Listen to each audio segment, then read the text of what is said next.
friends. I'm so happy to see you. I'm glad that you're back. And I'm going to introduce to you what we're going to be talking about this week in our lesson. Our topic for science this week that we're going to be talking about is energy. Energy. Have you ever heard your mom say to you, "You have too much energy"? Because I think that I've probably said that to a couple people in my life before. So, energy is what makes things, gives things the ability to do some work in some way. And so we're going to talk about a couple of, actually this week we're going to talk about 3 different types of energy. So the first type of energy is light energy. Sorry, my cameraman is a little slow. Okay, light energy. So light energy, every time that you look at an energy or you sense an energy, we use our 5 senses. Okay, so if in order to see light, what do you use? Can I see light if I touch it? Or if I smell it? Or if I look at it with my eyeballs, right? So to see light energy, we use our eyeballs. Let me put this up here for you so we can remember. So light energy you use to see your eyeballs. So the next type of energy that we're going to be looking at is called sound energy. What do we use? What is one of our senses that we use so that we can tell if there is sound energy? Would I touch it? Would I look at it? Or would I hear it? We use our ears, right? We use a sense of hearing in order to tell our sound energy. Then the last type of energy we're going to talk about is thermal energy. You can tell by the picture that it has a volcano and a fire on it. Thermal energy, another word for thermal is heat. And so how do we tell heat energy? Which of our 5 senses would we use to tell heat energy? Would we look at it to tell that it's hot? Maybe. Would we hear it to tell that it's hot? What about our hand? Whoops, I just dropped it, of course. Sorry, friends. Would we use our hand? You can tell something's hot when you start to put your hand out and you feel the heat, right? Okay, so that's one way we can use our hand to tell it's hot, but there are other ways too. For example, when you're running around outside, is it your hands, only your hands that tell you that it's hot outside? Or can you feel it on your whole body, like covering your skin and on your face? You can feel it coming on your back. So we use our whole body, the sense of touch, okay? A sense of touch all over our whole body. And I'm not sure now why I printed this picture out, but it's just some kids that are using their hands to feel the heat from a fire. Okay, so now we are going to sort. I was thinking, like, what kind of objects do we have around the house that are each different kind of energy? And so what we're going to do is we're going to practice looking at them and seeing what some of them are.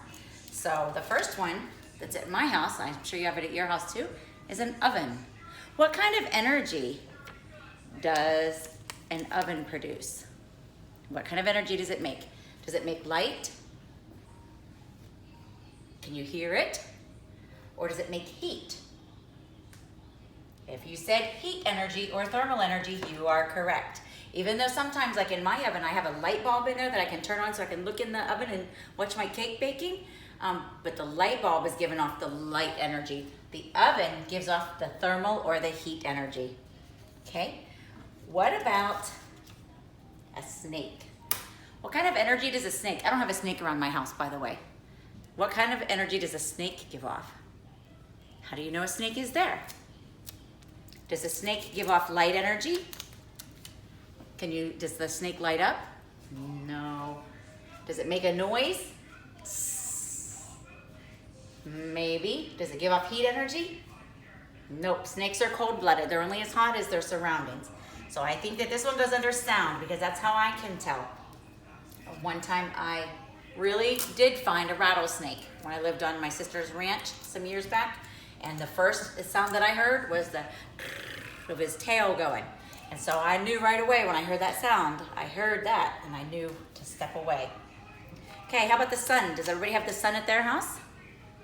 What kind of energy does the sun give off? Can you see the sun? Does it give off light? Yes. If you said yes, you're correct. What about sound? Can you hear the sun? No. How about heat? Thermal energy. Does the sun give off heat? Yes. So the sun actually fits into two different energy groups, the light and the heat. So we're gonna put it over here. I should have printed out two of the suns. Okay, we're gonna do, no, I think that's good. I think that we understand that if you look around your house, there are different things that give off different types of energy. And so this week you're gonna be practicing sorting those and understanding what they are and identifying which different things around our houses give off energy, okay? So the next part that we're gonna talk about this week is in math. And so we are going to talk about measuring. So we know, and we've talked about, and you know in our classroom we have rulers, right? And you know I have the rulers that are over on the side. Rulers help us to measure how long something is, or how tall something is, or how wide something is. But right now what we're gonna talk about this week is something that is called non-standard. That means it's not the normal way that you measure things. It's not using a ruler. So if we were in our classroom, I would pull out a bunch of paper clips and I would drop them on your table and I'd say, I want you to go measure how long is your pencil with paper clips. And then you could dip the paper clips and you could lay them down end to end beside your pencil and tell how long your pencil is. You can tell that your pencil is about 1, 2, 3, 4 paper clips long. So my pencil, my fancy new pencil, is about 4 paper clips long, right? So now at your house, I don't think that everybody's gonna have paper clips at their house, but you might have a pencil. Or you might have a marker. You might have a marker. You might have a book. Let me pull out a book here. I don't want to get one that's too big, but I have Humphrey right here. You might have a book at your house.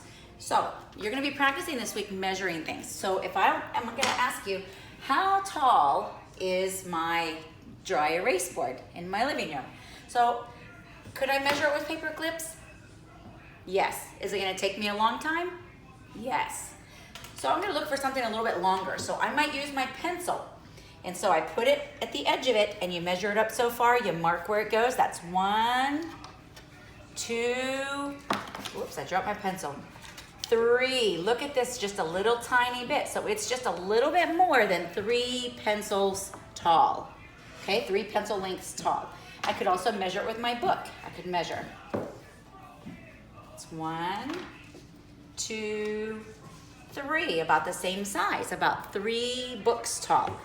So you can use anything to measure. And so if you have a piece of string, this week in our work it says to take a shoelace. Now, I don't want you taking your shoelace out of your shoe, okay? Because I know as a mom that I don't want to have to be putting that shoelace back in. And so if you have a shoelace laying around that you can use, go ahead and use a shoelace. But if you don't have it and you have to take it out of your shoe, my advice is don't do it. Find a pencil, find a book, find something else. Look, I even found this up in my things in my attic and I pulled it out. It's a big roll, you can unroll it and it has a lot of different pages that you can color, but it's all in one long roll. So you just unroll it and color the pages. Could I use this to measure? For sure, I can definitely measure. Look at this, it's 1, 2. It's about 2 rolls high, 2 paper rolls high, right? So you can find anything to measure with and just document what it is that you use to measure. So if you're using a pencil, instead of putting a shoestring in your work this week, just write down that it was a pencil instead, and that's okay. You can use anything to measure. So the last thing that we're going to talk about this week is called capacity. So capacity is how much liquid fits into something. I'm going to put one over here. What is this that I put up? Do you know what that is? That's a cup, a little saucer cup. Like I drink hot chocolate. I have a fancy hot chocolate cup that I drink out of like that. A lot of moms drink out of mugs like that in the morning. And so I picked one that's like a standard kitchen size. And then I also have this. What is this? I'm gonna move these just a little bit so they can be beside each other. Okay. This is a vase and it has flowers in it, right? Are these the same size? No. And in your house, are all the things in your house the same size? No.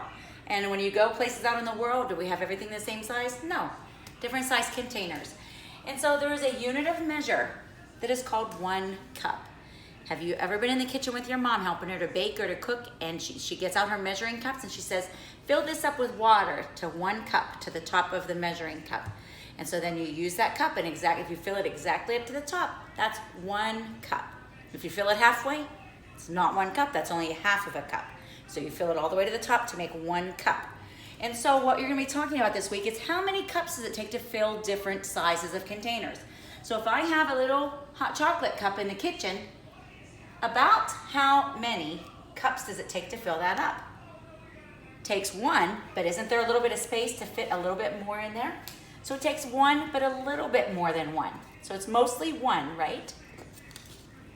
So how about the vase over here? Does it take 1 cup? It takes more cups, doesn't it? So we have 1, 2. Does it take more than 2 cups?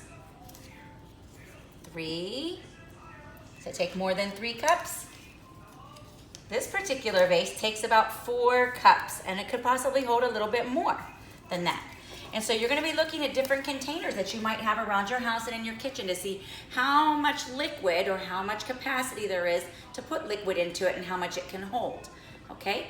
And so that is our brief introduction to what we're going to be doing and talking about this week.